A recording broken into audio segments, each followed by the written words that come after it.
If you like this edition and you want to know more about the topic and understand it in detail, head on to pallavisehgal.com to see the full video on the topic. The first 10 minutes, Rapid Startup Evaluation Framework. Building unsystematic deal flow, this episode reveals as to how to quickly separate promising opportunities from the time wasters.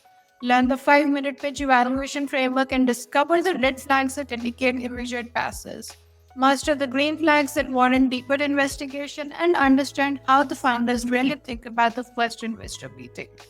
How do you quickly separate the diamonds from the rough without missing the next unicorn or wasting weeks on obvious passes? Today, we are mastering the rapid startup evaluation because in a world wherein the best investors see 100 plus pitches every investment they make, speed and accuracy both in the initial evaluation become your competitive advantage. The time economics of startup evaluation.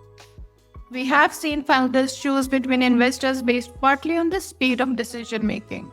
The investor who takes 3+ weeks to give a maybe lose out to investors who give a definitive yes in 5 days. The 5-minute pitch evaluation framework. Now here's a systematic approach that can be used to evaluate any startup opportunity within the first 5 minutes. It's known as the STEAM framework, wherein S stands for size. You size the market opportunity, whether it is big enough, whether it is not big enough. T stands for team, wherein you do the founder assessment. Then E stands for evidence, wherein you look into the evidence for traction and validation. A stands for advantage, look for competitive differentiation. And M stands for momentum, look for growth and the trajectory that the company is following. Then there are the business model red flags that you cannot miss. First and foremost, you have people who pitch you for Uber for X without any network effects. They have linear scaling without any platform advantages. Then you have solution looking for a problem. You have a cool technology without a clear customer pain. And then you have extremely crowded market with no differentiation, wherein you will see 50 plus direct competitors with similar approaches.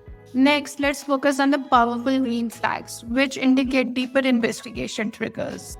Conversely, there are patterns which often indicate high potential opportunities worth significant time investment. You have exceptional founder patterns wherein you have domain obsession. Founders who have been thinking about this problem for years. And lastly, there are the market opportunity signals where you have timing convergence, wherein multiple trends are creating opportunities. There is regulatory tailwind. There are policy changes which are enabling new business models. This brings us to the market versus the team versus the execution matrix. Sometimes there are opportunities that don't fit cleanly into pass or proceed categories. And here's a framework that can be used for the mixed signals. The investment decision matrix. The quadrant 1 is a great market plus a great team. Always investigate this. The quadrant 2 is a great market plus a weak team. It's usually a pass. Then you have the quadrant 3, which is a weak market and a great team. This is situational. You need to investigate on this. And lastly, there's a weak market and a weak team, which is always a pass because no amount of capital solves both the problems simultaneously. It's about being systematic.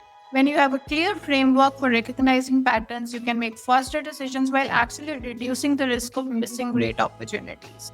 The best investors make quick decisions on obvious passes and obvious winners, and then they spend their time on nuanced opportunities that require deeper analysis. We hope that you've enjoyed the preview edition of this topic. If you like this edition and you want to know more about the topic and understand it in detail, head on to pallavisehgal.com to see the full video on the topic.